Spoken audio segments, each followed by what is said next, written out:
we all go back real far, and we've had a lot of really good times, and maybe 2 good times, and lots of bail money, and lots of bad times, and I had to go back and find Jeanette's earrings in parking lots before. Bail money again, but anyways, no, you guys, I remember these youngsters. I say youngsters, but everybody. Hey, how you doing, Frank?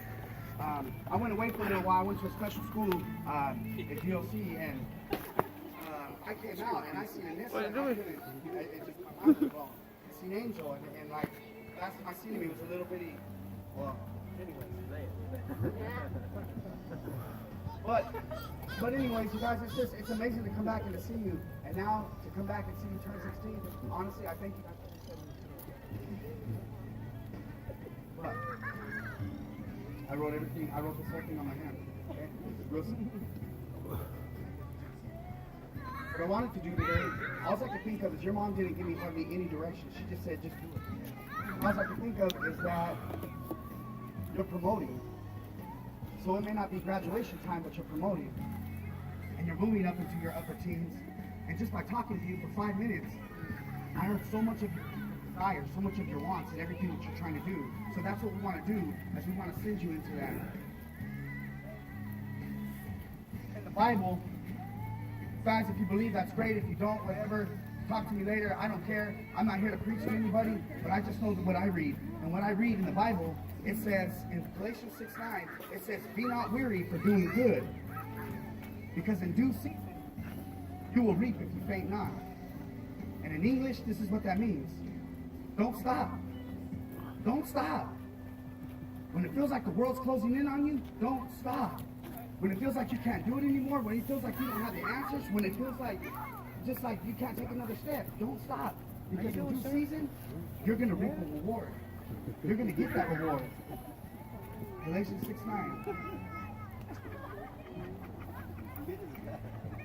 What is that? All right.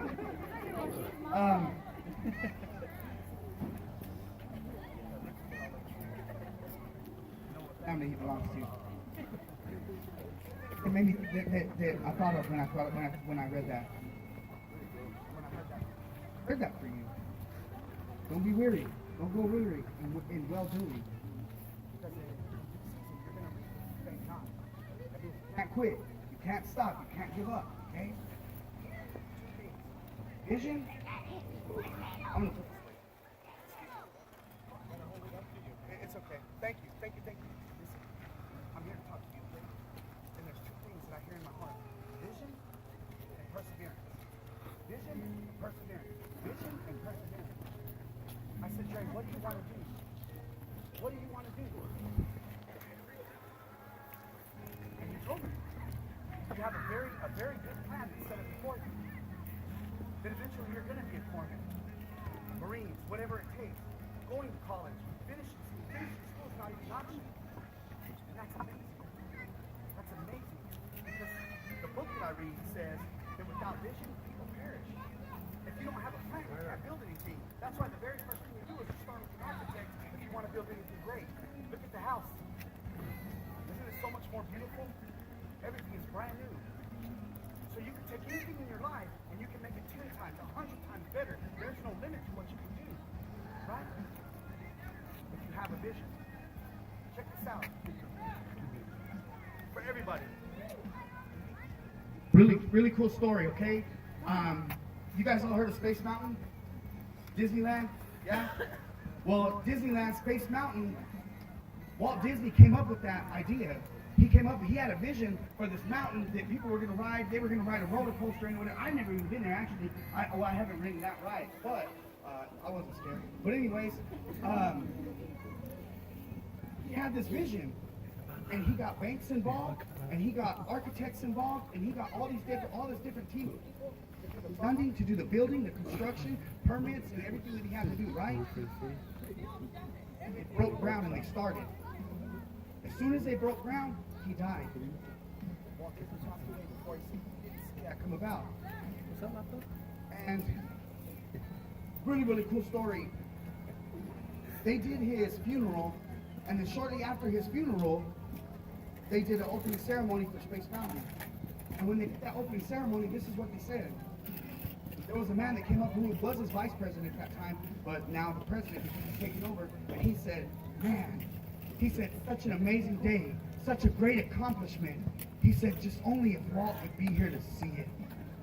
All of his work, all of his effort, everything, all the blood, sweat, and tears, literally, that he put into that, only if he was here to see it. And he went on about a ceremony, he went on about a speech, and he was done. And the very last person to speak was Miss Walt Disney. When she stood up there, she said real quick, she said, I don't mean any disrespect. She said, but I want to make one correction. She said, if Walt wouldn't have seen this, we would have never had it.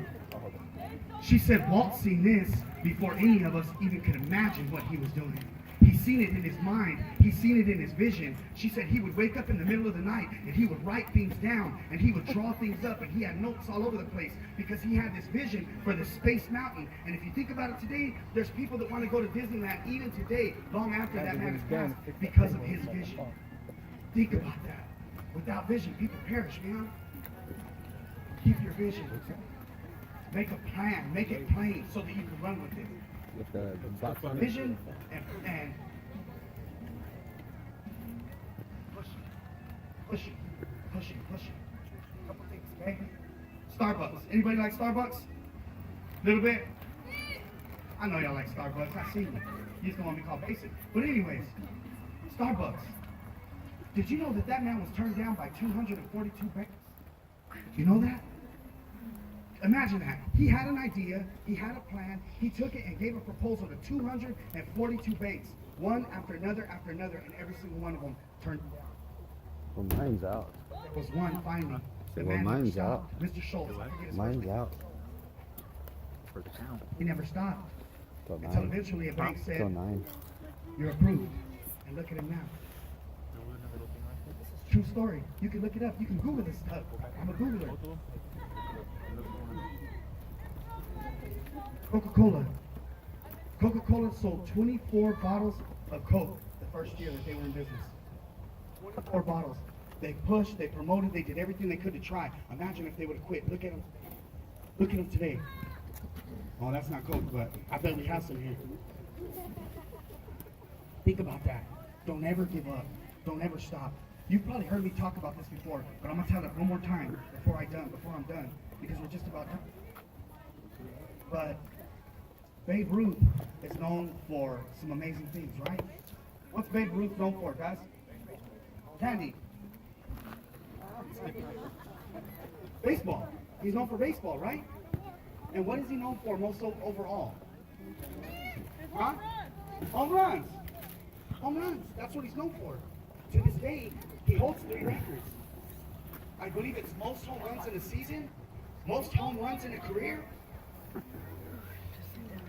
He struck out more than anybody in the MLB. He struck out more than anybody there, but he never stopped. You know what that looks like? Did you know that Babe Ruth was the very first person known in history to look at the pitcher and to call his shot? He said, come on, give it to me. I might miss it. I'm probably going to miss this ball, but if I hit it, it's going over there. Babe Ruth said, never let the fear of striking out prevent you from swinging. So don't stop. The world's going to tell you you can't. The world's going to say, this ain't going to work. You can't do it. Drake, you can't do it. It's too big for you. But guys, what would we say? Angel, what would you say to her? She can. Roger, what would you say to her? Promising. Alex, what would you say to her?